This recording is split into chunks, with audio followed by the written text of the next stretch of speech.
I was so, like, when I was a kid and, you know, I always thought of, like, I want to move to New York. I want to be an artist. I want to, like, you know, do all those things. And Cats was, like, on Broadway for, like, 400 years. So you were like, this has to be the best musical ever. I saw a traveling show of it and I was like, what the is this crap? It's so bad. Hello, everyone. Welcome back to Overshare, the podcast. I'm Lily here with Jocelyn, and it is our second one of the year, correct?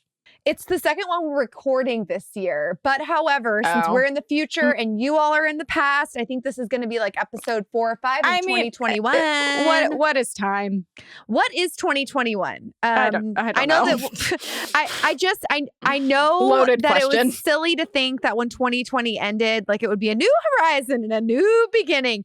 Funny, funny you bring that up, Jocelyn, because didn't I actually say that in our podcast when it was like, oh my God, 2021? And I was like, yeah, but like, what's ending? There's no, time is not real. I know. How long is this going to last? It's very, very strange. Honestly, we're recording the intro to this episode after we already did the entire bulk of the episode. And you guys all know why later in the episode we discuss dinosaurs. But I feel like at this point in time, whatever time might mean, we're ready for dinosaurs to re-infiltrate the earth. Like that's the only thing that would bring me joy at this point. And I know that's wildly specific, but if you know, you know. Okay, I think this is also how you know that we recorded the entire episode already, because that is what Jocelyn is leading with. And you're going to have to listen to the entire episode. It's at the very tail end. And if you don't believe in dinosaurs, I feel for you. I do. Jocelyn's very concerned just because she loves the idea of dinosaurs in general. But anyway, shall we move on to our first segment? Yes, we should. We shall. So, over it. What she said. Jocelyn, are you over people not believing in dinosaurs? Yes, and I didn't even realize it until today, to be quite frank. I know. I'm telling you, God, this is really out of order, but it's basically, I tell later that I went on an Instagram rant last night, inspired by Megan's Instagram rant about how evolution is not taught in schools, and apparently people don't believe in dinosaurs. And now I've brought Jocelyn into it, and she is mind blown as well. Very mind blown. And again, and I'll get into this in more depth later, but I'm not interested in living on a planet where dinosaurs have never been. So it's just not a narrative I'm willing to, invest any time in. Also, living in the land of the lost was one of the best 90s TV shows for children. I was kidding. Did you want to be over something else? Yes, I know what I'm over. And this is actually kind of controversial, kind of a hot take, if you will. And I'm not a queen of controversy. Well, I mean, you do talk about dinosaurs a lot now. That is one of the most touchy subjects I've ever touched upon. But people who honk a lot, I judge very openly. People who just feel the need to honk constantly for no apparent reason, who overuse their honkers constantly, I judge. I silently judge. And I know I seem to be a nice person from the outside, but I'm huge judging. Yes, I'm a huge on the inside, and I'm definitely judging people who honk too much very harshly. When someone honks for no reason, I'm like, oh my gosh, small brain. Ugh. Like that's what's going on in my mind. I guess, how do you know they're honking for no reason? For me, it's apparent. It's apparent. It's obvious. I'm at a red light and they're like honking. I'm like, the light is red. What do you want me to do? Or someone's walking across a crosswalk and you're honking at me behind me. Like, what do you want me to do? Run this person over? Is that what you want? Like, get a life. That's what I think. I rarely would ever play devil's advocate for this, but I will say that I have accidentally honked sometimes. Oh, yeah. That's a different story. But I'm like mortified. Or I have honked at someone because I didn't realize there was someone crossing the street and that's what they were waiting for. And then I feel like a huge after. But I try to like wave and be like, I'm sorry. But I have just a general rule that like if you are holding down your horn, there's no reason ever to be holding down your horn for more than a second, unless someone is literally backing up or driving into, like, about to hit you. If you are and they are not stopping, That is the only reason you should be depressing it for a long time. Because it's like the boy who cried wolf, right? It's like if you're just honking constantly, when there's a real wolf in the mix, no one's going to care. They're going to let you get eaten by that freaking wolf. Same thing with horns. You should only use them when they're absolutely necessary. Because they aren't always around the same people. So I don't know if... Wolves are all around us. Lily. Anyway, but I do agree with you that I think... Or it's like if you don't go right away at the light, like I always give people like a second. Like if they were like looking down, like I know everyone's on their phone at stoplights. I'll give them a break. But well, I was gonna do a different over it, but I feel like should I piggyback on that? Absolutely. Lisa and I were driving yesterday, and I think I've probably vented about this before. Two things. One, when people don't totally know where they're going. But instead of like pulling over, figuring it out, and then going, they just decide to like slow down and go like 10 miles an hour on a main street. Very dangerous. Just like, and then start to slow down, and then you go to pass them, but then they speed up so you can't pass them because they realized it's 2 more streets. Oh, but wait, now they have to slam on the brakes because it's...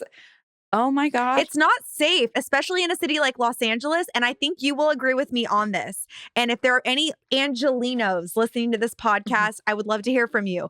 Worst city in this entire county for drivers, Beverly freaking Hills. I'm scared every time I go there because people are so neurotic. And they act like they own the mean streets. Oh my God. So funny you bring this up. Terrifying. So you remember my scarring story about when I left work one day. Yes, you Lily guys, almost got into an actual physical brawl with a woman. I really thought I was going to be Hills. punched in the face. I was like in my brain, like, oh my God, I've never been punched. Am I going to the hospital? Is this going to like, am I going to need plastic surgery after this? What's going on? So I used to live like literally a mile away from work. I think it was 0.8 miles. And I could take like main streets. We were on Wilshire and Robertson. I've moved, so I can expose this now. Yes. Not that the people listening necessarily know where any of this is, but 2 main streets where our office was Wilshire and Robertson. I could take Robertson up to just the next like big main street, turn left, and my neighborhood's right there. Or I could just cut behind the building and I go through a neighborhood and then I avoid any stoplights or annoying traffic. And it's a few stop signs, but no traffic. Good. I am half of the way home and I go to turn left and there's a stop sign that I had been stopped at. And then there's one that is perpendicular to me that the person has to stop at too. I start to turn because she is obviously supposed to stop. No, she just keeps going. So we miss each other by like an inch and is 100% her fault because she just flew through the stop sign. Not even like slowed down a little, just going like 35 right through it. So I honk at her then because she almost hit me. Then you would think like she maybe like realized that she did it or was like, oh, fuck, I almost hit someone. I should slow down.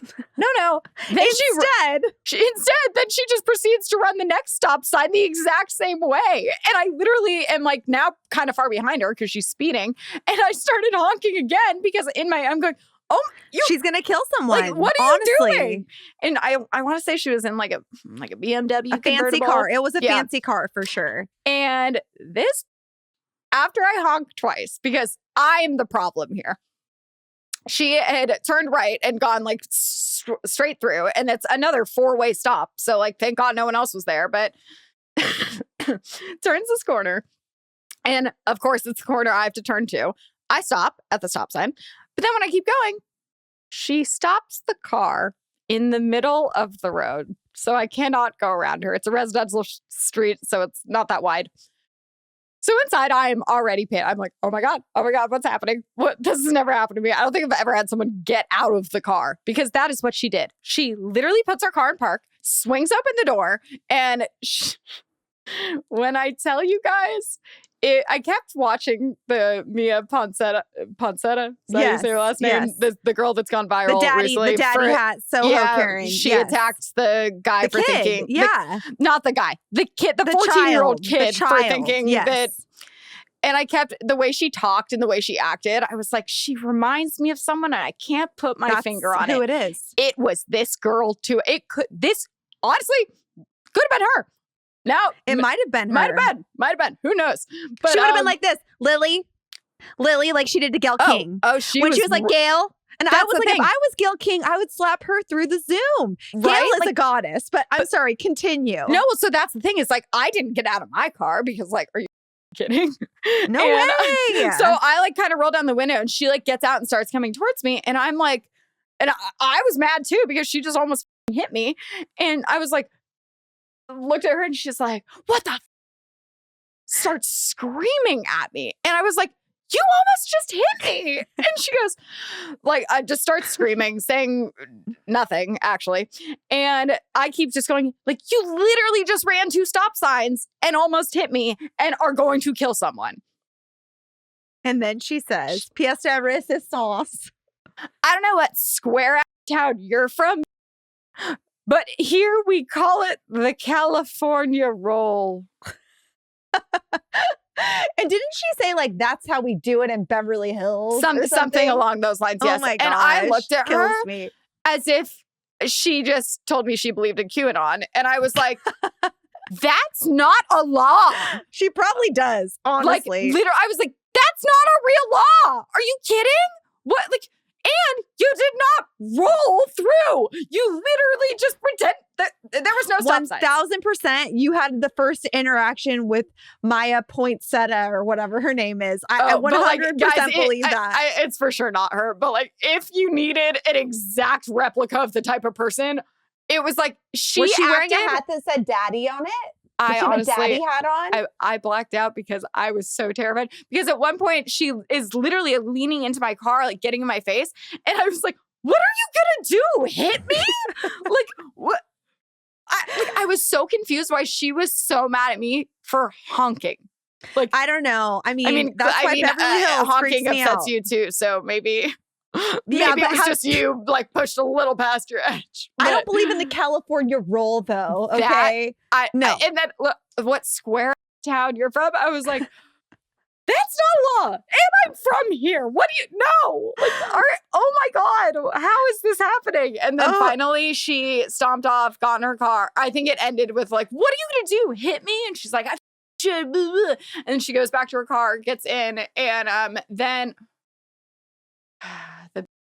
proceeds to pull forward to the next stop sign. A lot of stop signs. Maybe I should have just taken Robertson. Next stop sign and just stops. Good for her. You taught her a lesson, Lil. That was a learning opportunity. Move Great. For at least a minute while having her hands out her window and sunroof going, keep honking, bitch!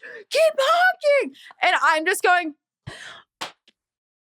no, you know what I remember from this situation was, first off, driving through your neighborhood, specifically in Beverly Hills, was like so dangerous because everyone was crazy. I caught my tire one time because there was such a big pothole. I was like scared to drive through Beverly Hills in that neighborhood. And I just remember you calling or texting me after this altercation and you were like crying. Basically, you were so scared. I literally, I mean, I just don't do well with confrontation anyway, but she was literally about to punch me in the face for honking at her for almost hitting me and then running another stop sign. Great. I wonder where she is now. You know what I hope? I hope she's our freaking caller right now. How fantastic would it be if this Mia Poinsettia Adult 2.0 or 1.0 was on our show today? Speaking of which, we are taking calls now. We want you on the show. We want you to call us because we have a phone number with a voicemail. The number is 562-661-8729. Please call. Leave us a message letting us know what you are over in depth with your name if you feel comfortable. 3 minutes or less. We highly recommend you write it down before you call so that you're able to get all of your information out. Because this is a safe space. I'm mostly impressed with how well you read the phone number because it made it sound like you memorized it. Well, girl, my teleprompter skills, they run deep and I've got it on the screen right now. Hey, my name's Julia. I'm from North Carolina, and I'm calling to tell you what I'm over this week. I am super over family members sharing false information and just hateful stuff, just like blatantly on Facebook, especially around the holidays. I feel like 2020 has been really hard for everyone, and there's no need to make it harder on the people that you love. And I feel like these old people, like, while they have like sometimes good intentions or like they could be lovely in some ways, like are really showing like how awful their hearts can be. And it's just like really upsetting and eye-opening to see like the people in your family that like, we're all Christians. I'm from the South. So like the people in your family that like say that they're, you know, one way and that they believe in loving everyone and not judging people, but then acting a totally different way. And it's not new, but it's just, I feel like this time of year, especially this year, all we need is just some peace and some love and just understanding and openness. So that's what I'm over this week.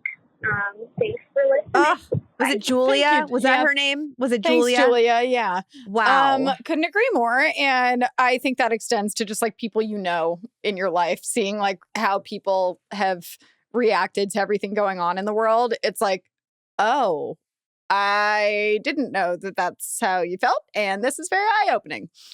And we've discussed this. It's like, I think growing up, our parents were like, or at least mine would be like, I don't know if you should be on that. You know, what if something bad happens? Meanwhile, okay, the most rabid, mean people on social media are the people aged like 50 to 70 on Facebook. The way they treat each other. And I have a very strict rule now. I very seldomly even go on Facebook because I feel like that's the meanest place on the internet. But if I see anyone, whether I'm related to them or not, write anything hateful whatsoever, delete immediately. You're out of my life. You're deleted. Goodbye. I don't even have. That's it. Just you're out. I can't have space for that. I can honestly say I haven't been on Facebook for more than 10 seconds. Like, and that was on accident for probably the entire all of quarantine. I mean, what's the point? But I don't even really know. I don't know why I went on it before, to be honest. I think it was just like out of habit. And then it was like, no, bye. I definitely relate on the Facebook note, at least with that. And the hypocrisy of it all, I think, is there's just no excuse. Like, be who you say you are or say you are what you actually are. That's it. I just also and one of my alternate over it options was going to be, I'm so over people acting like it's political to think that we shouldn't do certain things, where it's like, just so much of what's gone on in the last year. I'm like, how is this still like, oh, Democrats versus Republicans? I get there's like shady, they all do shady shit behind the scenes. I'm not stupid. And I'm not like, oh my God, Democrat. Like, if Donald Trump was a Democrat and doing all the stuff that he did, yes, I would look to the Republican and be like, what do you have to have more to offer. So I'm just like so confused on people's compartmentalization of logic and compassion, because it's like, even what killed me, that people comparing the Black Lives Matter protests to this Capitol thing. I'm like, it was as bad as the tweet that Donald Trump Jr. had put out, where it was something about comparing like his dad losing the election to people. He's like, you don't see angry Republicans rioting everywhere. And it was like, did someone die? No, your dad lost. Like, shut the up. So then, even now, people are still doubling down on that. And I'm like, I don't understand. Yeah, and I think especially like during the holidays, and especially like this year, Thanksgiving and the Christmas holiday season, I can't even imagine being forced to be in a situation where there's just so much hate, and I really feel for her. I think that sucks. And I think she's definitely not alone in what she's going through. So. And unfortunately, I think so much of it is like people's just like, especially I think a lot of Republicans that are very pro-Trump and then seeing everything that's happening and are maybe like, oh, like, but they're like confused, frustrated, sad, like that. Like, they obviously, I don't think most Republicans support what happened at the Capitol. But people, like, hopefully, I don't think most people do. That was clearly it's like that was clearly a rabid group of extremists that I mean, there's a lot of them, but it just feels like, how could you not not that all of it's about the Capitol, but it's like with this entire situation, like how can you not take a step outside it? And I think what it comes down to is I think people are very scared of admitting they're wrong, not just in this situation, but in all things in life. I think people would rather fight for something they don't actually in their hearts believe in, as opposed to admit, you know what, I was wrong. And I think people who are willing to be like, you know what, I want to change.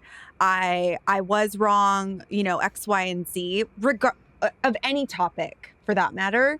I think that is true strength, is being able to be like, you know what, I've been wrong. And I mean, also like not waiting too long to do it is important.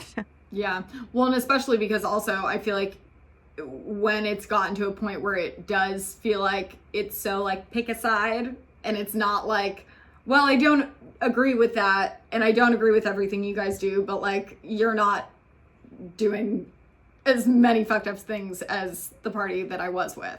Like, it feels like you should be able to prioritize. And it's like, yeah, maybe they don't do everything you want, but like, compromise. If it's going to be like people losing their lives and violent, like trying to overthrow the government. Yeah, and my advice to Julia would just be, not that you even asked for advice, you were just venting, but here's some unsolicited advice is like, if people are leaving mean comments to you, or especially online, just like, if you don't feel comfortable deleting them, silence them.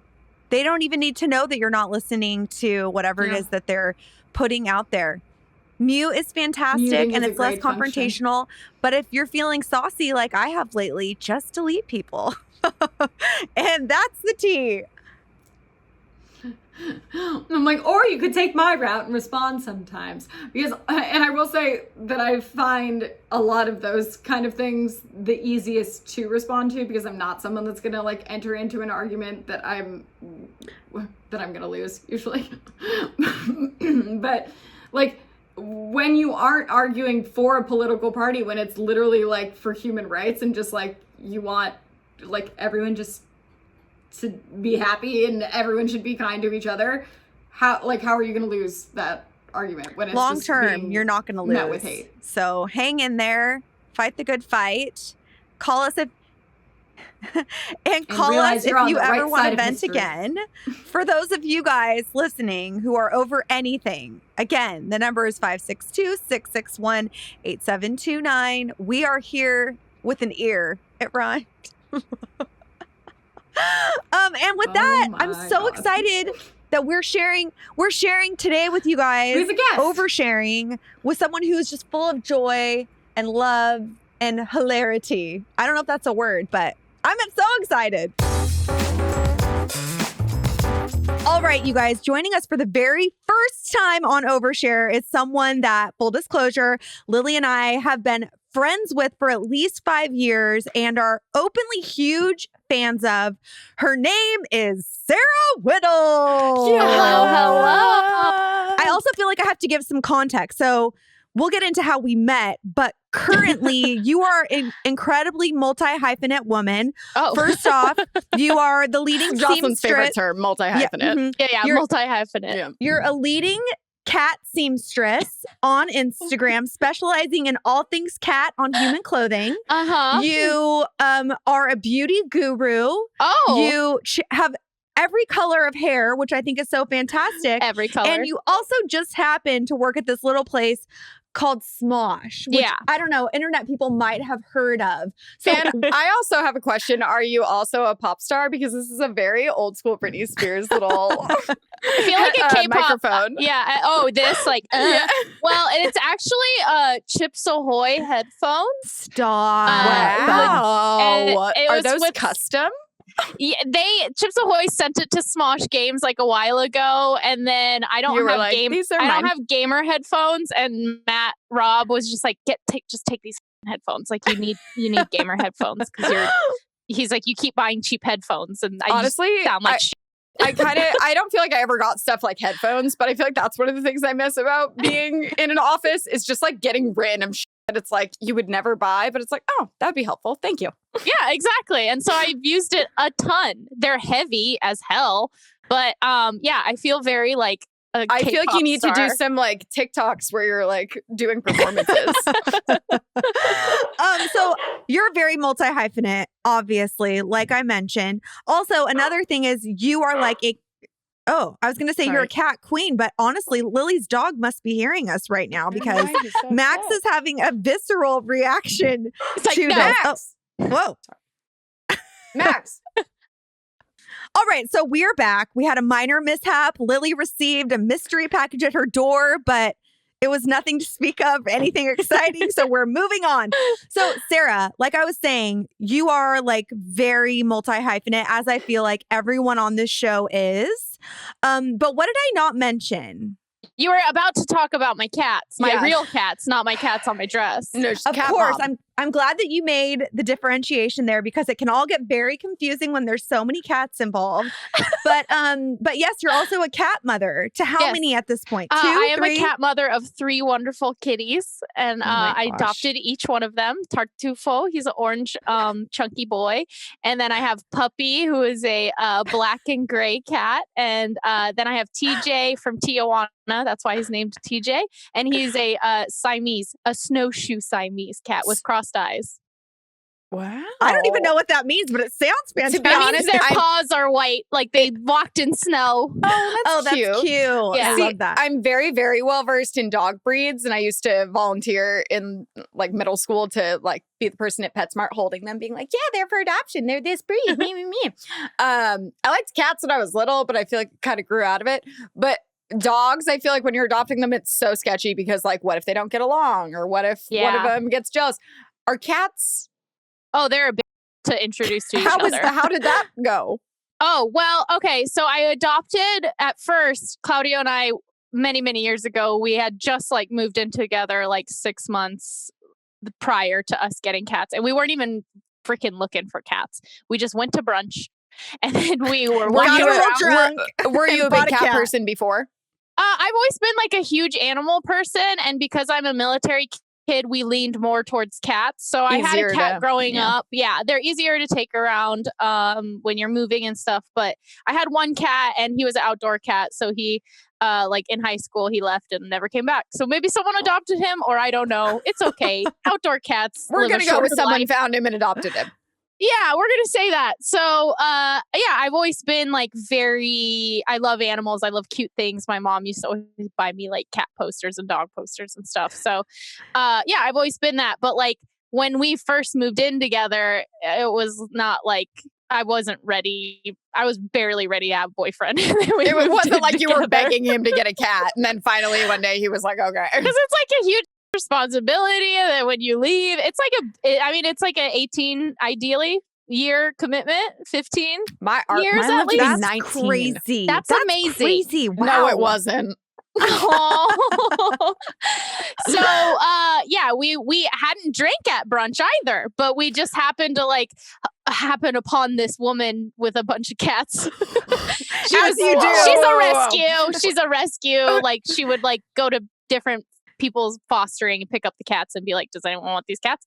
So then we found these like 2 adorable orange cats. No, I need you to back up. So you're at brunch where? In Santa Monica. She's at Bungalow in Santa Monica. She's like, I have a box of kittens? No, she just has like she runs a rescue, but like she had like a binder that was like, hey, do you want this one? No, it's like she, like 10 people foster kittens. And so she like every Sunday would pick up the cats to like get them adopted at on like the corner. When you like. Yeah, like PetSmart, but she was literally on the corner of the street. I didn't know they did that. She does. So, we found these 2 adorable, like small little orange kitties and they were brothers. And so we were like, we want them.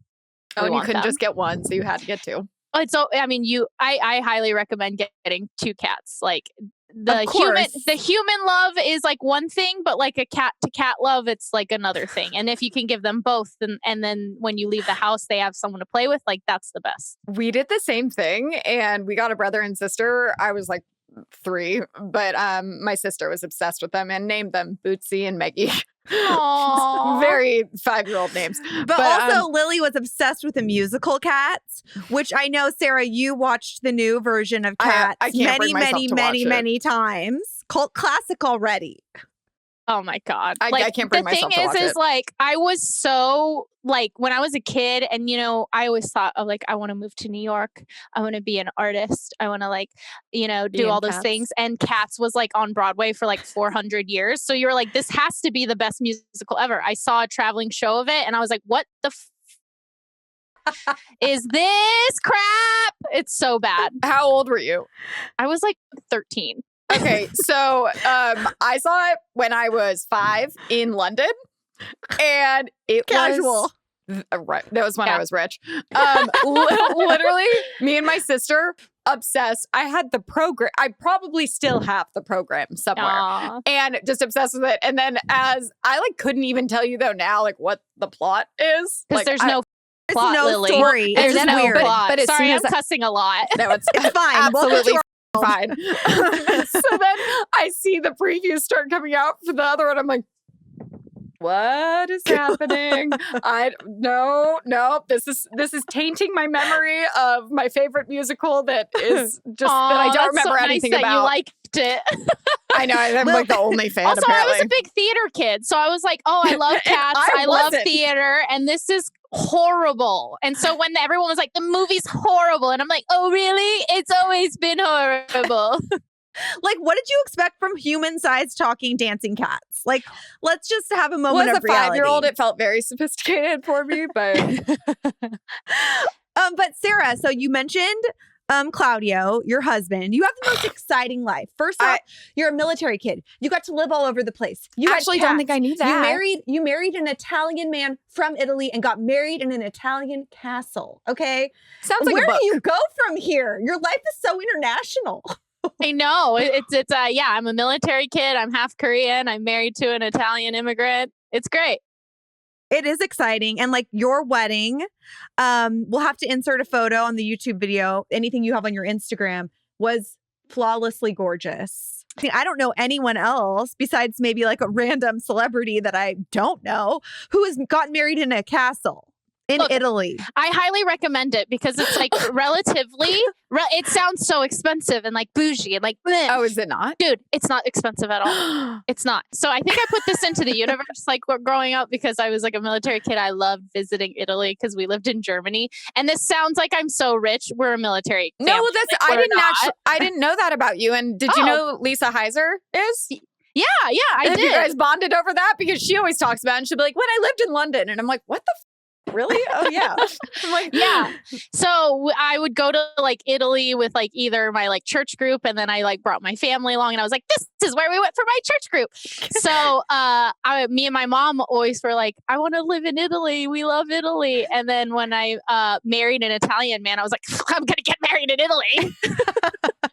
And then he was like, where do you want to get married? I was like, is there a castle? Let's go to a castle. Find a castle. And so that was he like not he was like, oh, we can, but like was he down to get married here? No, he was like, of course we're gonna get married in Italy. Like, why wouldn't we? And so like for how much we paid, like is sometimes just the location fee, not even in like Malibu or anything like that. In like Colorado or Washington, like we got an entire wedding for 50, 60 people with hors d'oeuvres and unlimited champagne and red sparkling wine. And the cake was a castle. And it was a castle. And the flowers and 2 nights in the castle. I slept in the castle and they cooked breakfast for us. Like it was the most magical experience of my life. So that sounds like a literal movie. And I would like to star in the remake. She's basically Lizzie McGuire. You're basically Lizzie McGuire at this point. Yeah! I mean, let's be real. No, but I have a question. Do you think we always joke that like in at least we've only ever been talking exclusively about America because we're only in America. But like when you add the word wedding to something, automatically it's like, oh, that's 5 times more than it would have been if it was just a normal party. Does Italy just like not have that, so it's cheaper? It's just like, oh no, you're throwing a party.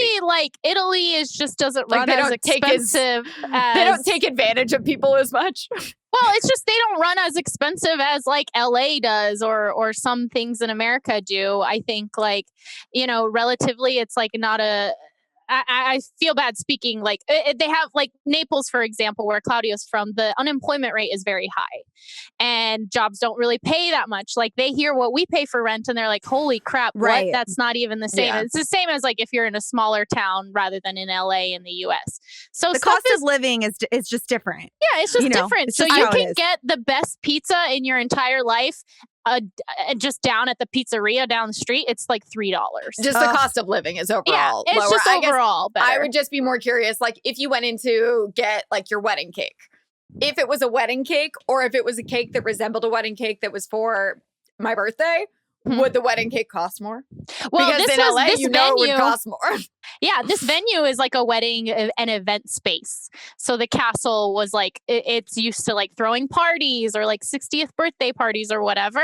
And so, yeah, they just charged us what they normally It's charge, just like which a flat probably rate. for that area is a lot. It's still a lot of Totally. money. It's not cheap by any means to put on a wedding for 60 Obviously, people. but comparatively speaking. Exactly. Yeah. And yeah, it was great. And like, it's funny because they have like this whole like grounds around the castle and everything. And they were like, this is where we do the ceremony back in the trees forest. And I was like, me and Claudio, he has a film degree. I have like a TV degree, and we both love photography. And we were like, the pictures are not going to look good. Like, we're not doing it here. And so I was like, hey, there's this like concrete platform in front of the castle. Can we do the ceremony there? And I like come out of the castle and come down the hill, and then we do the You ceremony. produced your wedding. Yeah. And they were like, that's we've never done that before, but like, yeah, we can do that. And then after the wedding, they were like, we're gonna start offering that as an option because it was amazing. Obviously. Oh my God. That's when we went to Jill's wedding. Literally, it was gorgeous. It was on like this huge property with like a little house that they all stayed in. And then the whole reception after was under this tent.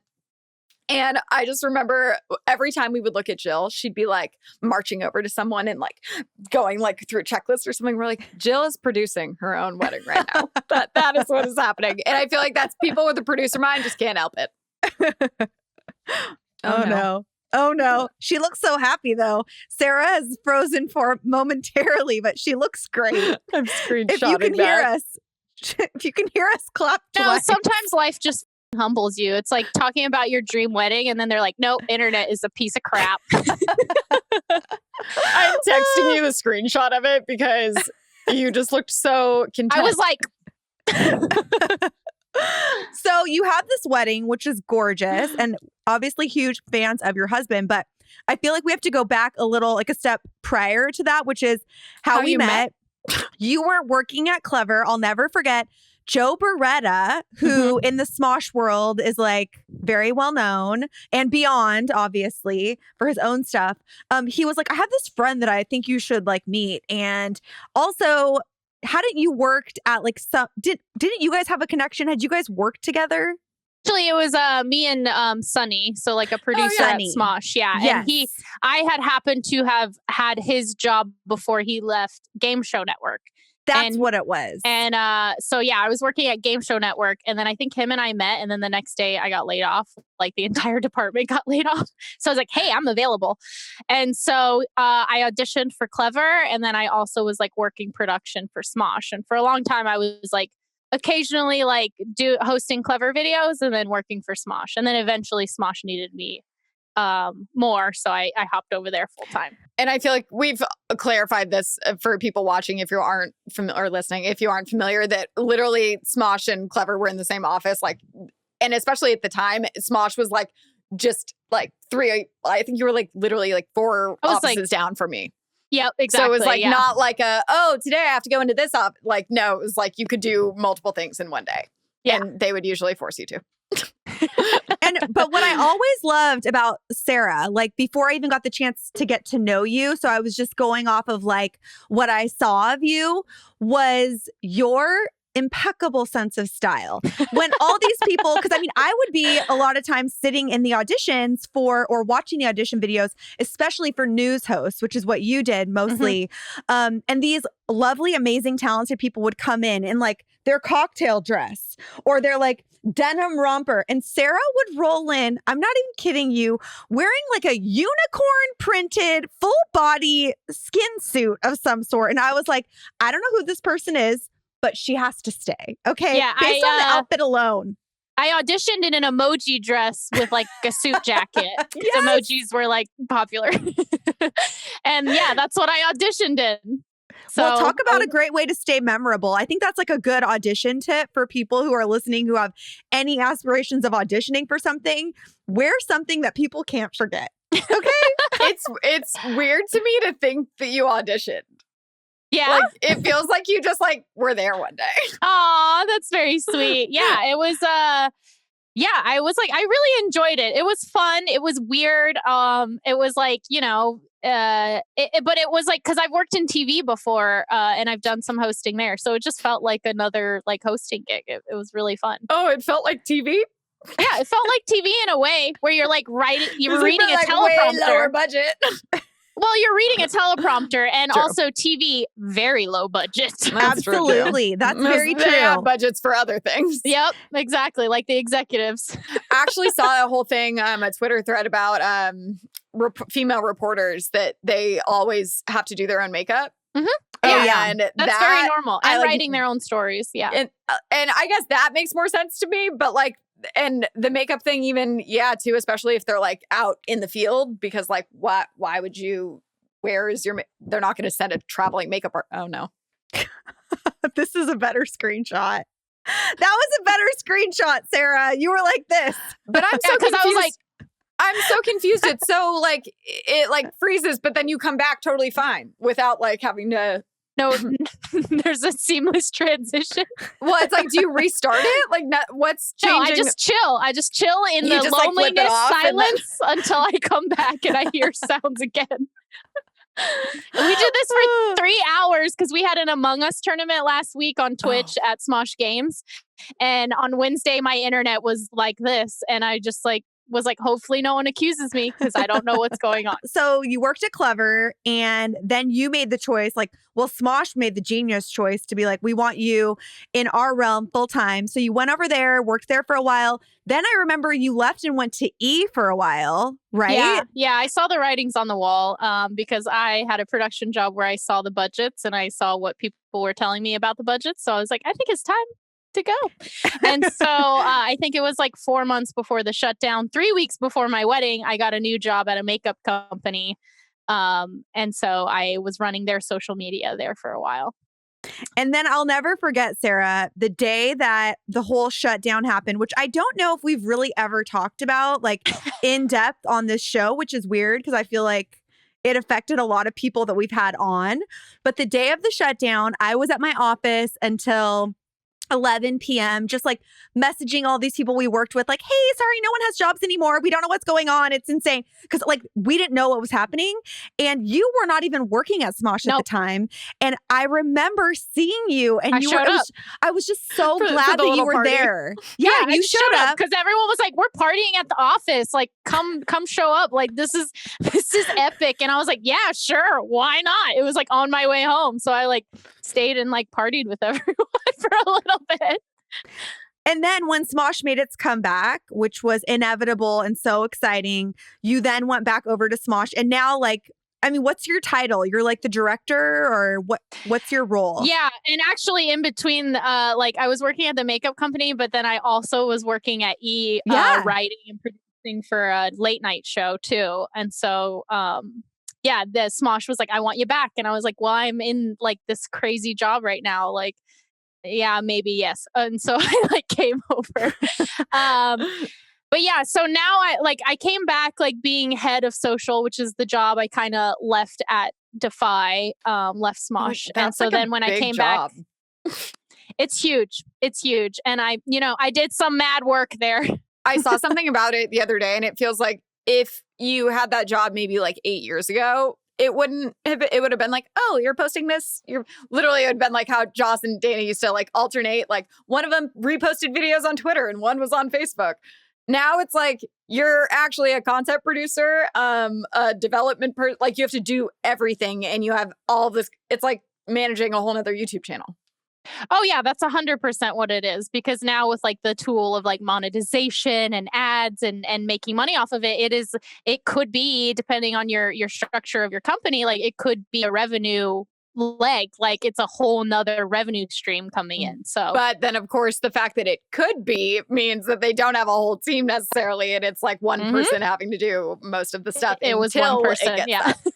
So now do you have people helping you, or what's the team like over there for you? Initially it was like a team of like 2 or 3 people. It was like an editor and me and someone else. And now it's like a little bigger of a team. But after the first year, they were like, Sarah, we want your expertise on the YouTube channel. So they moved me over to director of unscripted, which oversees and like executes all the creative when it comes to the YouTube channels Smosh Pit and Smosh Games. So those are the unscripted channels. And you're in a bunch of them now.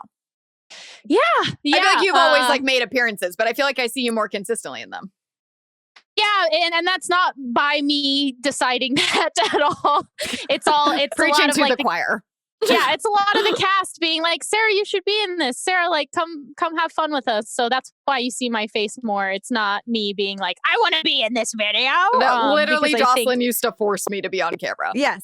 And that's something else. Like, I feel like I'm just your biggest fan. But like another thing I've always loved about you that is not common in this business is your not thirstiness. Like, I think you get brought into stuff all the time because you're amazing, but you're not like, how do I get into this? Like, you're not like thirsty for fame. And I think that's so amazing. I think it's just lucky for them also that it happens to be that you're a producer that also happens to be good on camera.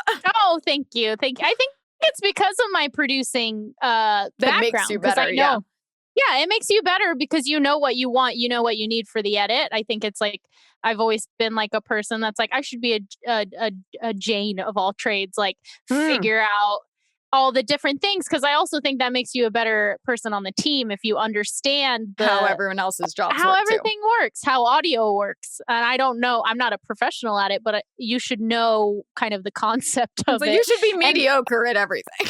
Exactly. I am a professional amateur. And so that's what I think I am. Well, and then also I think it's same for us, like that even though I wasn't used to being on camera when I started, it was because it was with like Megan and Joss and Dana, and it's all people I'm so comfortable with and you're around all the time and you're used to working with.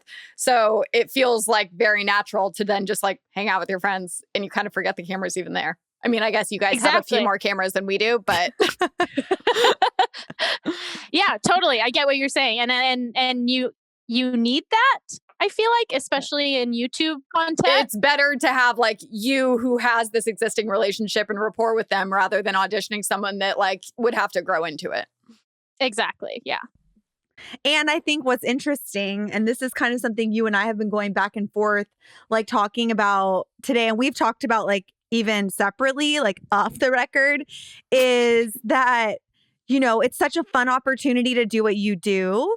But for people, and I mean, definitely no complaints. Like, I feel so privileged to have the life and the job that I have. But it is fascinating. And you posted a rant on your social media today about this, as did I, which is so weird. We get a lot of unsolicited feedback that seems like really just unnecessary, like not about things that matter at all in the world. But like, I hate, like, I mean, the stuff that I've gotten before, it's like, you look like a dead skeleton. I'm like, that doesn't feel important. Constructive. No, not at all. And also, like, who cares? You know what I mean? But I would love for you to relish us with your rant from yesterday or today, and like where it all came from and what it was all about. Well, I think like unfortunately, like hate comments are just like the thing that happens when you're like in this kind of position, when you're on the internet, or if you're a public person, or you share any sliver of your life out there and people like, you know, see you. And so I think like, unfortunately, that's a part of the job, but that doesn't mean it's not annoying. So I think it's like there's a difference between being constructive and like just being a jerk, or just being judgmental for like no real reason. And I think it's like, I got a comment yesterday which actually like made me laugh, and now like I love being 30. I love being 30. Yes, because queen. It's like, for the longest time I was like so afraid to like be old and like be 30 and like look mature and like not have fun anymore. But I don't give a shit anymore. I am 30. I'm proud. Age is a blessing. And so it's like, I don't have to stop having fun. My mom, she's like 50, 60 years old, still wearing Minion shirts. Like, let's fucking go. Let's do it. And if that makes her feel good, if cat dresses that I sew make me feel good, then what does it affect you? In fact, it probably makes you feel better because I'm excited about what I'm wearing. Well, and that's the thing. The people that are commenting on it, it's like they're miserable for some reason in their life. And they're like mad that you're happy, that you're wearing something that makes you happy because they don't have anything that they could wear to make them happy. So exactly. Absolutely. But then my whole rant yesterday was like some young guy was like, you look disgusting with or without makeup. Ew, you look horrible. And it just made me laugh because it's so wrong. I look so cute. You do look so cute. Thank you. Like, and then I don't even like it when people are like, Sarah, you're beautiful, like with or without makeup. No, just finish it. You are beautiful, period. Like there isn't, or like, you look better with makeup rather than without, or you look prettier without. It's not a competition with myself. I'm still cute. I'm still cute. I think we should explore that more and we should encourage people to do that more. I just saw on Twitter, Brandon Wolfel, photographer. Oh, the photographer, yes. He posted like, when you post a selfie that you think you look cute in, and then this is the response, and someone goes, "What, dude? What happened to your face?" I'm like, it's so interesting. It's like, so interesting. I want to say none of these people would say this in person, but in these days, they wouldn't. They would not. Well, that's actually true. But something she's frozen again. Oh, well, she looks so cute. Every time I thought she was just taking a long sip. It's like the longest sip ever. Oh my gosh, Sarah, when you freeze, it's so good. You were like this. We thought you were just taking a long sip. Drinking tea. Something you said that I've always so related to, because especially, most of my career was at Clever and most of my career has also been on the internet. And I'm one of the oldest people on the internet. Like, let's just be real. I'm 38 years old.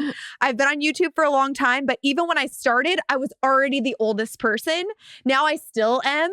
And I'll get feedback from people that like, this 45-year-old lady, she's like trying to act like a kid and all this stuff. And I'm just like, I'm so sorry you're like not having any fun in your life, but like, I'm having a great time. And like, who cares? I want to be like your mother wearing a Minion shirt until I'm like 400 years old. I think that sounds fantastic. I mean, I'm unsure when we get like this memo in the mail that goes, "Oh, sorry, you have to be boring now. Like, you have to like just not ever do anything that like, why would your joys and stuff like, yes, they're going to evolve over the years, but you're not just going to like lose all the things that make you happy because you're old, quote unquote."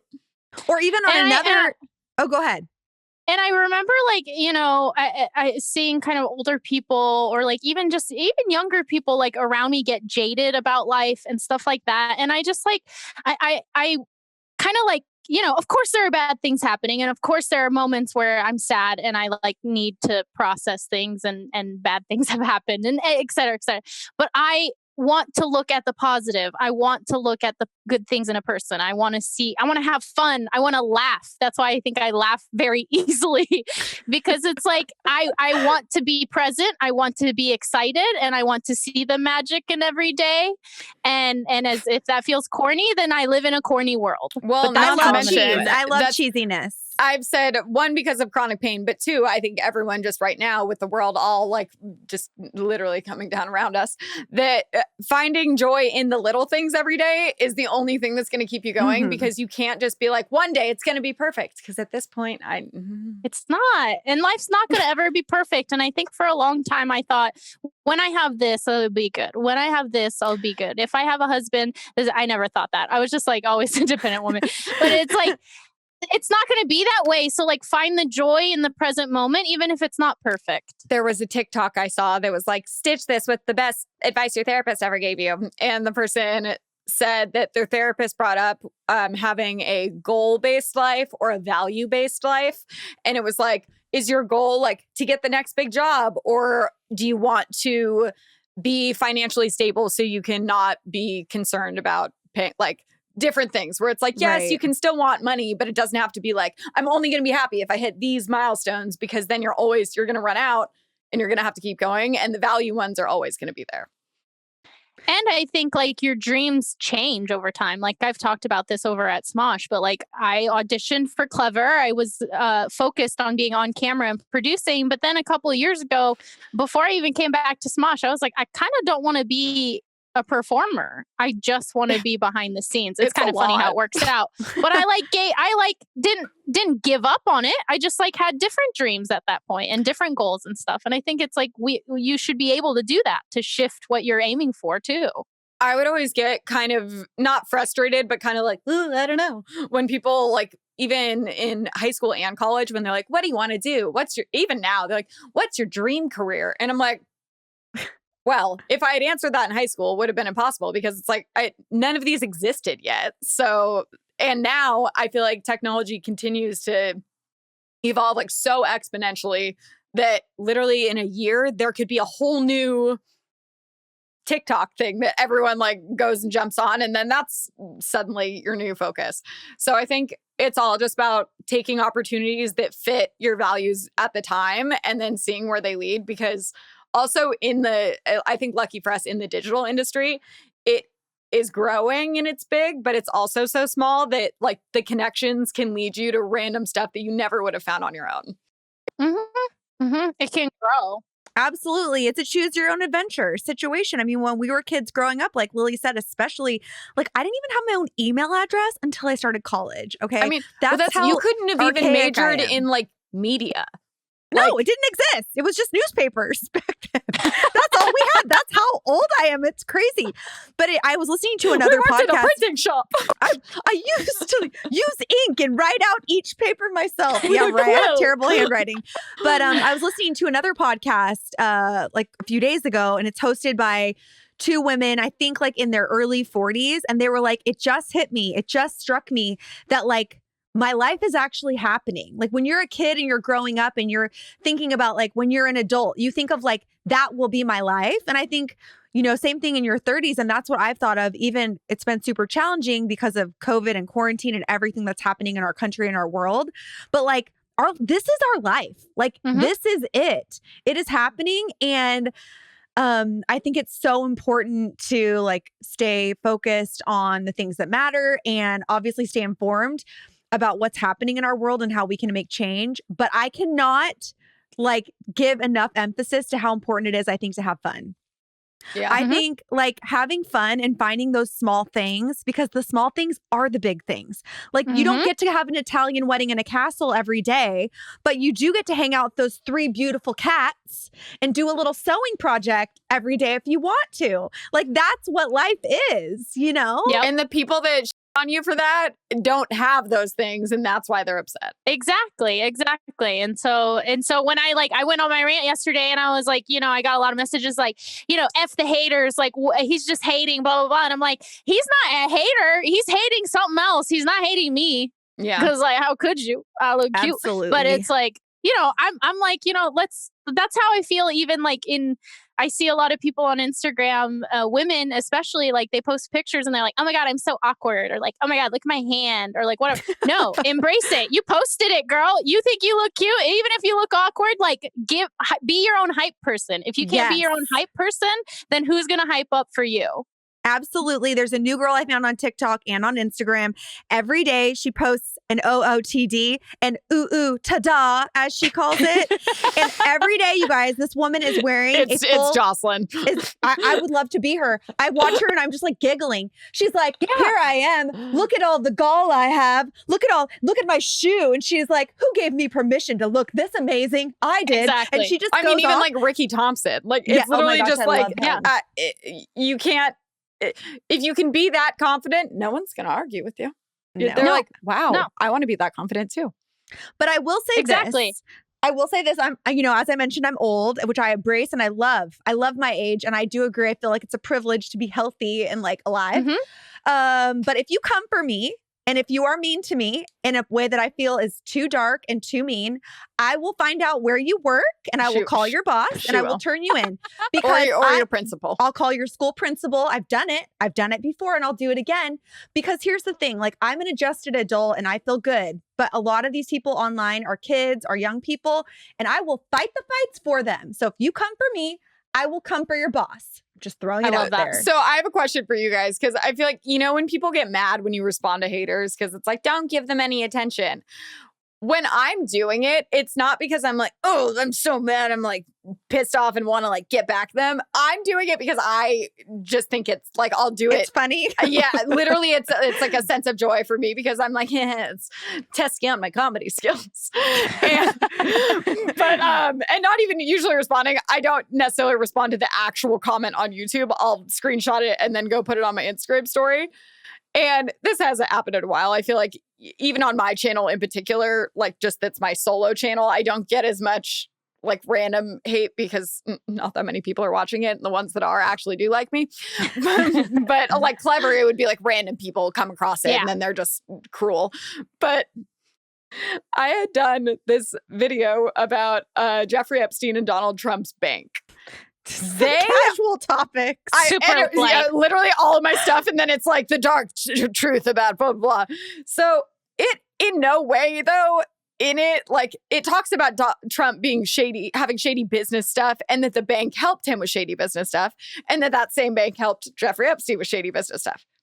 It's about the bank, though, and it's about suicides that the bank probably had a part in.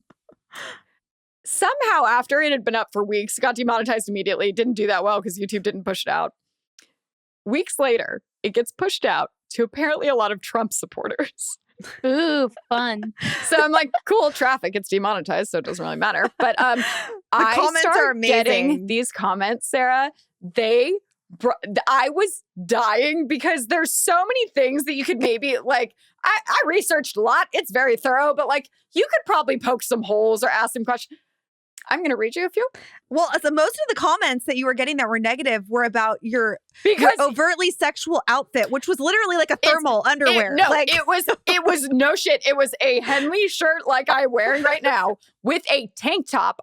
This is a sports bra, but it was literally like this. And people are like, how dare you listen to someone who wears such a sexual outfit? This is a real comment.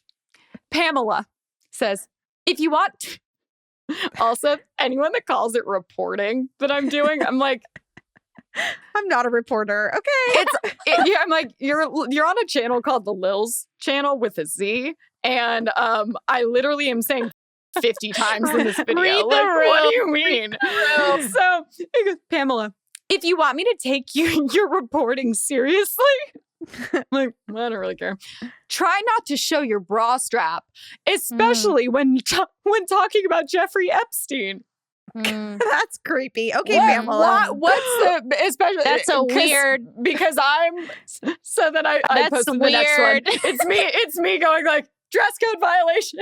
Because it's literally, I'm like, I'm more covered in this than I would be in anything else. You can't please everyone. You are not an avocado. Okay. Only avocados make most people happy. Maybe not either of you, but they make most people very happy. I love avocados, but sometimes they're not on my schedule and they need to be on my schedule. Thank you. We need to work on that. Okay. In 2020.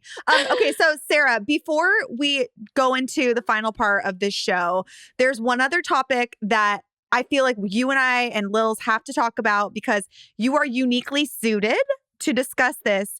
And that is the fact that somehow you and I both ended up competing in beauty pageants with no previous experience. No experience. I literally just signed up for a pageant, Miss California USA, which is one of the top pageants in the world.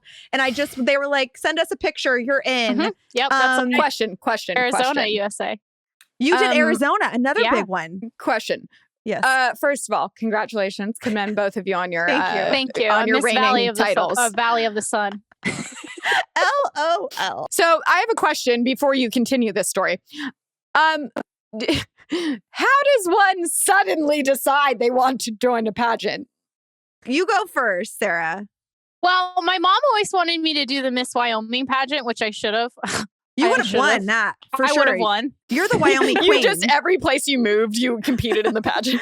Yeah, no, my mom always wanted it, and I did, the bad association with pageant girls. So I was like, I don't want to be a pageant girl. I don't want to do that. And also, like, I was young, and I was like, I don't want to be in a bikini on stage, like all this stuff.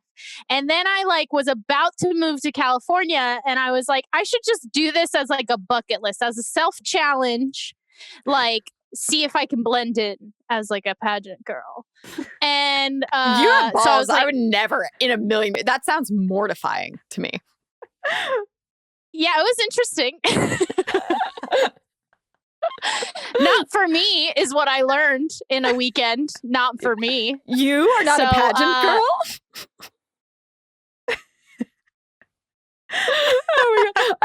Oh my God. Literally, I picture you as being like Miss Congeniality, and you take out, like, you play the cups. Yeah, so I was like, maybe I can get Miss Congeniality. I'll just do that. So that was like kind of like obviously you want to win, but like I was like, I'll settle for Miss Congeniality. So yeah, then I just signed up with like 3 weeks to go. Never doing this before. Didn't take a class. I just was watching videos over and over again. You didn't hire a personal trainer? No, I had a friend who did fitness competitions. So she gave me like a quick little like regimen. So I did that. And then I would like film myself walking in my apartment. What was your talent? It was not in Miss USA. You don't need a talent. No talent required. Yeah. Why? That's how it is. It was so they're just judging whether you're hot and you can answer a stupid question. Yeah, exactly. Yeah. Yes. And also, Sarah, I don't know if this really low. I don't know if this would have been when you did it, but I did Miss California USA, which also you need no talent whatsoever. The girl who won is actually incredibly talented. The year that she's like a well-known actress now, but Donald Trump owned those pageants when I was in it, at least. Yep. And that's probably why they got rid of the talent. He's like, I don't care about this. Get them in the bikinis. No, I mean, because that is like the system that takes you to Miss Universe. And Miss Universe is like the most beautiful woman in the world or whatever. But similar to you, Sarah, like I just randomly heard about it through a friend of mine who was actually working at Donald Trump's production company. And this is like 10 years ago, maybe more, over 10 years ago, different world we were living in. And she's like, you should do like a beauty pageant. You should just like get in. And I was like, well, I've never done a pageant. So like, don't you have to win like your local town? And she's like, oh no, all you do is, so literally you guys, all I did was fill out a form that had my name and my height and weight. And then they asked you to send in a photo of yourself in a swimsuit. That's how you get into the pageant. And then I got to pick what town I was from. How old do you have to be? What's the age range? Oh, and that's the other thing. You have to be under 27. Over 27. I was going to say, this would be a great video. Should I enter now? Unmarried. Yeah. Can we like fake as well? I look young. Can we fake my birth certificate? We absolutely should. But it was the entire drama. We have this whole fraud investigation going on because I tried to. But it was absolutely fascinating. Some of the stereotypes were true. Mm-hmm, I was definitely not like invited into the fold of the pageant girls. The only girl who was were they all friends? Oh yeah, they do pageants every weekend. They do pageants like Sarah was saying in every state. Like it wasn't like just hobby. A bunch of you guys doing first time. Just there was like a couple of us. Yes, a few. Could you spot out the newbies? Oh, absolutely. You're all like shaking in the corners. Yes. But there was some girls who like they didn't play soccer growing up or like volleyball. They did pageants. It's like their hobby in their life. And I lost immediately. Like I got kicked out. I didn't make like the top 10 or top 20 or whatever. And I remember I was like so hungry because we just were so busy and we weren't eating enough. I was like starving. So I just asked everyone if they had any candy in the back, and I was like shoveling raisinets into my mouth, and I forgot to go back out on stage because they still want you to parade around. That is the most Jocelyn thing I've ever you guys, heard. This is the craziest part. My parents who were in the audience thought I didn't come out because I was sad that I lost. Oh no. They were so worried about me. They were like texting me like, are you okay? Is everything all right? And I was like, I'm starving. I need some donuts. She's in the back just like, oh, that's so funny. But the girl who won is Megan Tandy. and she is so sweet. I've ran into her since. She was on Teen Wolf. One of the actresses on Teen Wolf, and she was so kind to me, even though I was like, did not belong. My tan was like not shiny enough. I did not even know how to do makeup. I had no idea about anything. But Sarah, I've seen your photos. You looked freaking flawless. Dude, I like blended in. I blended in. My walk might have been horrible and fast. I might have been a little awkward with my posing, but the photos, it's like Sandra Bullock, like just blended in. No, it is. Actually, you have Sandra Bullock vibes even with your hairstyle. Yeah, because I had like dark brown hair. I had this like a really cool dress I had ordered online and got like 3 days before the pageant. Like it really was like I just put it together. But yeah, I'll agree with you, Jocelyn. Like some of the stereotypes were right. There were also girls there that like clearly didn't do pageants like me. And so like, of course, we all bonded and became friends. The girl who won was very sweet. And of course, I was like gunning for Miss Congeniality being like myself backstage. Can you imagine? And like while girls are like putting self tanner on and I'm like, I'm not getting tanner. Like this is my skin. I'm going to embrace it. I wanted Miss Congeniality. I did not get Miss Congeniality. All the girls that do pageants, they voted for their one friend. Of course. So I got outnumbered. It's rigged. It was a monopoly. Yeah, and then I got out of it and I was like, never doing that again. Like, it's not for me. Wait, so honestly, I'm still a little stuck on the fact that there's no talent portion. Yeah, but, no talent. What was your question? Is just one question?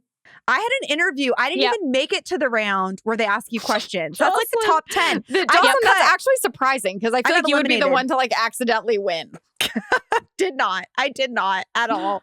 Sarah, did you make it to the question round or did you get eliminated? No, I got eliminated first round. So it was like 60 girls and I think they did top 15, 16, 17 and I didn't make it in the top. What was what was the one that went viral because she answered something really stupid? Yeah, she actually owned the gym that I used to go to in Culver City. She owned. Oh my gosh! Shut up! But I don't think she owns it anymore. Her name was like Caroline, or was she from North Carolina or something like that? And she was like, I just think that Americans should have maps. Oh, and that it was something about that they should have more access to like geography and stuff. Yeah. Yep. It's hilarious. But I will say I do have a lot of respect for the art of it all because there's a lot of like just the walking and the grooming. And same thing, Sarah, like now I'm really comfortable with like just wearing a swimsuit and whatever. And I always have been around like friends and family. But the concept of like prancing across the stage, that was like the most freeing thing I had ever done at the time. And I just remember feeling like Tyra, like I was on Top Model. Yeah. Like I was just strutting across the stage in my Victoria's Secret push-up bra swimsuit, like living my best life. And I think I got a lot out of it based on that. But I would probably never do it again. No. I think I'm most blown away that like that never even came up as like, oh, Lil would. I mean, I don't think I was the person that people were asking if I was interested in that. But like, I don't know, aside from my friend Kaylin that's from NorCal, I do not know anyone besides Aaron also that did pageants. Well, it's kind of a hobby for people. So I feel like if you're in pageants, you hang out with people that do pageants. But like you played basketball, so your friends played basketball. Not a couple, but like, I don't know. I feel like I had a lot of different kinds of friends. I just don't know anyone. Was it a big thing in California? I guess, but it's super competitive. It's like, I know. There was girls in the pageant that had done it like 6-7 years in a row and gotten like second place every time. And so it's like, it gets really competitive. I guess it's like a way for them if they want to get into modeling or something like that career wise, but so I know, not for me. I don't think Jocelyn has seen it. I've talked about it at nauseum, but have you ever seen Drop Dead Gorgeous? No, I haven't actually. Oh, we need to watch it because I've heard so much about it. We need to watch it. My favorite. I would say it's top 3 favorite movies of all time, and it's from like 1997, maybe. Definitely should not have been able to watch it because you watch it now and it's a satire and it's very, very politically incorrect, but on purpose. it has aged even worse, but better. It is it's a mockumentary about a beauty pageant in Mount Rose, Minnesota. Mm-hmm. And it's like the whole reason they all do it is because like that's their ticket out because they're like going to go get a modeling contract. But it's just like, it's Kirsten Dunst, Kirstie Alley, Amy Adams, Brittany Murphy, just the best cast in the world. Cast. And it's just like, oh my God, are people like this? And it's like, it's exaggerated, but I think they are. Oh my gosh. And now here we are. We can all just pretend that we're Instagram models if we want to. And Sarah, on the regular, you can put on the cat dress. You can put on the yarn dress behind you. You can put on all the things. And you don't even need to like starve yourself or do any of these weird things pageant people do. Last thing I'll tell you guys. Okay. I'm not going to tell you who. Okay. But this girl was in a lot of pageants. She got eliminated when I did, but she was like penned to win the whole thing. And then she didn't even make top 10. So I get eliminated. I'm just like, yeah, who cares? I knew I was going to win this. I want some snacks. I go backstage. Who should be backstage with me but her? It's just she and I.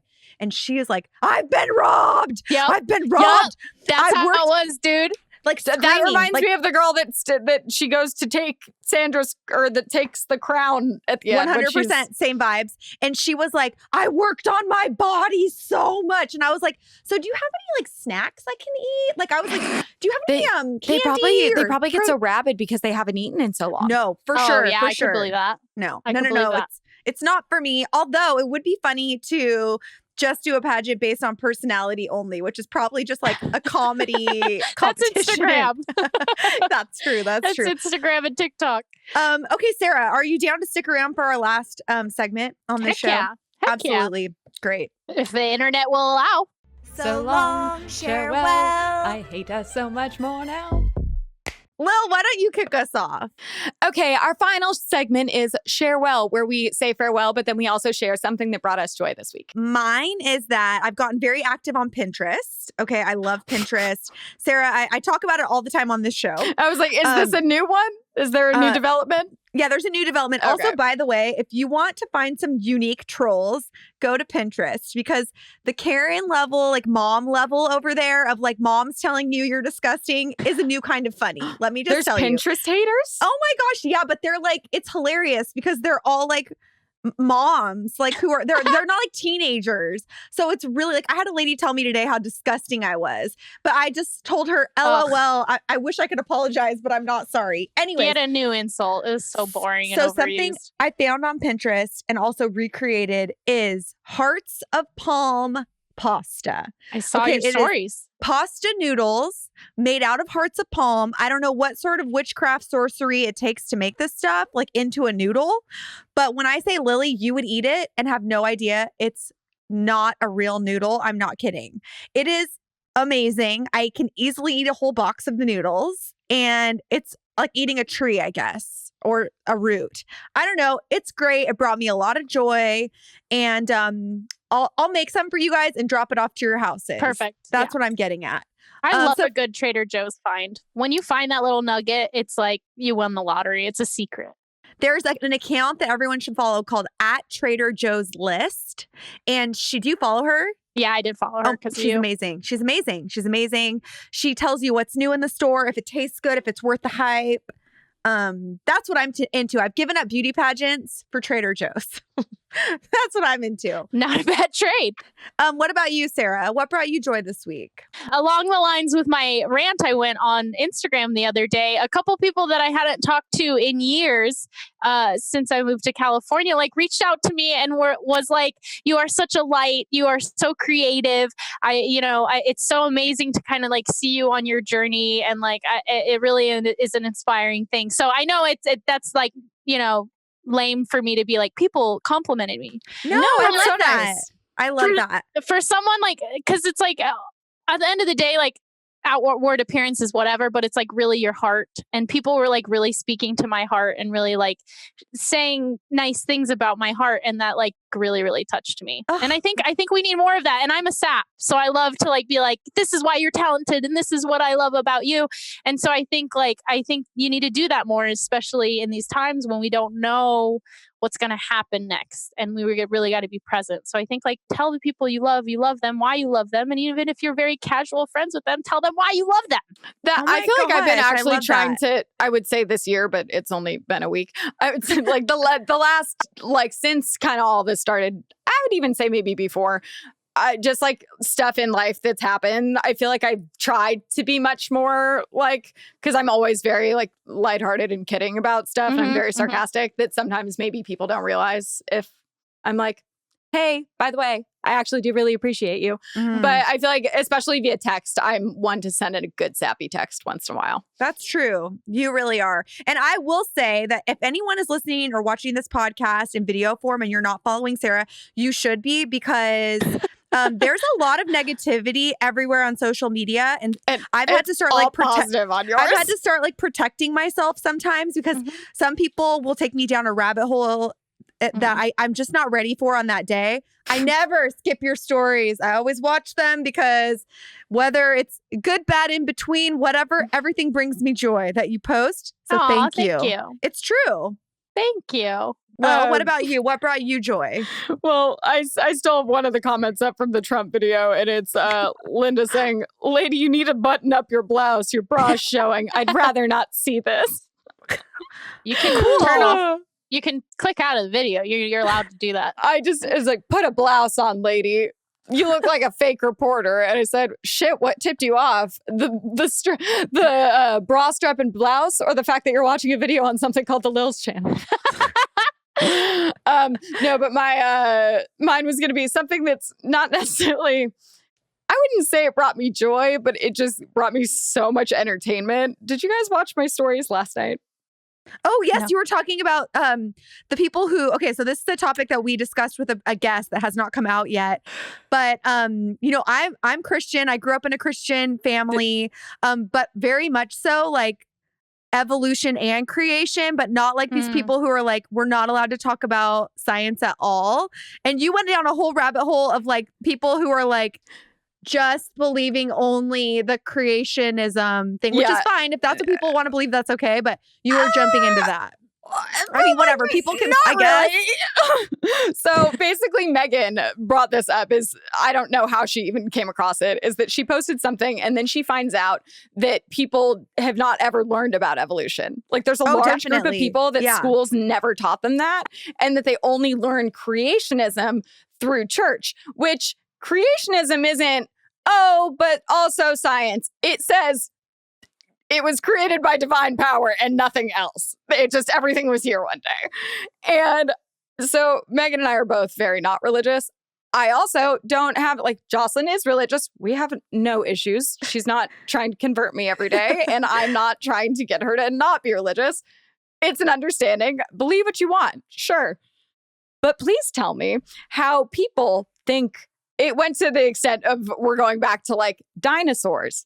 People think, like adults even, like people, and not just because they're like against, like they're conspiracy theorists and think people made things up. Like kids that just never learned it because this is what they were taught, think dinosaurs aren't real and that they were made up. Or and that like the artifacts were like, or that the fossils were like planted, that dinosaurs never existed, that like all that kind of stuff. There was two things. It was one, that dinosaurs never existed. They're just made up. So then I was like, but what about the bones and the fossil? What do you mean? Evidence. Yeah. Yes. And then, I don't want to live in a world without dinosaurs. I need dinosaurs. But then people responded and said, yeah, we were told that was a test from God. And about like, what? So he was testing you to put fake bones to see if you would. But what are you? That like, seems like to a lot test of work. your devotion That's to a whether lot you of believe work. so much. Because that's my whole thing. I was like, who would have made up this whole thing about like who would go to that much trouble? And you're very imaginative. Like that's a lot of different species. It's just, how would you possibly do that? And then it gets to the point also that the bones are straight up fake in museums made of plaster. And then I actually had a girl text me or respond this morning and say that she grew up with a specific kind of church and she learned 1 month ago, she's 22, what evolution is. No. Because a lot of schools, because I do know not I also, teach it. I had to, and I say in my things that we had to get permission slip signed if you wanted to opt out of it. But Right. my whole thing, I was like, how do you get to opt out of science class? What do you mean? Like, No, and I went to a Christian school in elementary school, and I don't have memories of that because it was so long ago Yeah, as I far as don't like remember. science. But the way I was raised, at least like in my family and stuff, was like, I don't know, science is real too. well, that's the thing. Like, And it's God the people can be that are real like and so saying can it. science. So then I was talking to my friend who's an AP biology teacher in high school, and she said that 20% of the AP test is about evolution. So So how if do you kids opt out to perform on learn, it? you're just going to fail because you don't know Ugh. any of those answers because your parents didn't want you to learn about it because they were too religious. But then also, Interesting. she said that there are science teachers that will purposely skim over that whole thing to not teach it because of their personal beliefs. Well, I How think are you a also, science teacher that doesn't believe in science? yeah, I think I remember hearing about this when I was younger, that there is like a whole, I think it went through like a legal process of like, if I it think should it was be taught in when school and that stuff. was like, it was controversial, I think, my year Yeah. when we were doing it. But what was crazy to me, and another friend responded, because we did in first grade, there was like a fossil dig and we like went in the, like, and picked up bones out of the sandbox and stuff. The next year, we did a field trip to the La Brea tar pits. Oh, yeah, Like, me too. I went too when I was a kid. How are you going to explain that and then not, and then later be like, you can opt out. You don't have to do this. I'm like, can I opt out of algebra? What are you talking about? Like, it just blows my mind that you can be like, I'm against that. I don't believe that. I'm like, what do you mean you don't believe it? It's true. Like, It's interesting though. it's but like we the grew people up, that argue the Holocaust isn't real. I'm like, yeah. what do you mean? Like, But also, we grew up, Lily, both of us in LA, where that's what I even said. I was like, I had most access conservative to the like museums and stuff. So I'm like, Well, I can't even also- imagine places that didn't have those kind of things. So they could just completely ignore it. even the most conservative pockets of SoCal, Southern California, are like not necessarily what you're going to get in other parts of the country, where like probably people are very against like the science of it all. But I just, again, I can't live in a world where dinosaurs never existed. Like, I Well, land and before that's- time, Jurassic Park, I'm here for it. I need a T-Rex, I need a Brontosaurus, I need it all. That's Why it. would you say something so controversial yet brave? I'm so brave. I'm so brave. You're Right? so I'm like, brave. my whole point, I'm like, I just like, why are you like, I was like, are there like evolved religions that believe maybe like we can overlook that part, but we'll believe the rest? I'm like, how about we go with that? And then I think people got mad because they think I was just saying that all Christians don't believe in evolution. And I was like, no. That is not the case. I was like, can no, tell you that I was for referring to sure. like the churches. Like, do any churches say that like, hey, so we're going to maybe skip this section? Oh, I'm Like- sure. I'm sure. But you should actually sit down with Chris Reese, my husband, because he is obsessed with this topic and talking about the origins. Like, he's not a small talk guy. Like, one time I was at a baby shower with him and he was literally sitting on the ground talking to someone about the origin of humankind and the universe and the Big Bang and how the molecules came together. And I was just like, I love See, your brain. I It's love so that. cute. I'm not even interested in that stuff. I just want to know the psychology behind the people that are like, nope, it's fake. God was testing us, and those are plaster. Gosh, they're really missing out on the dinosaurs. That's all I'm just like, gotta where are say. they getting all of this labor? Like, this is so much work. But I do love that brought you joy because It that's did. a very So, like, yeah, that's- deep thought. It was thing. such like a weird, like, I didn't really care at first, and then the more I was like, wow. Like, I think since I didn't ever grow up going to church, it blows my mind even more that people would believe certain things.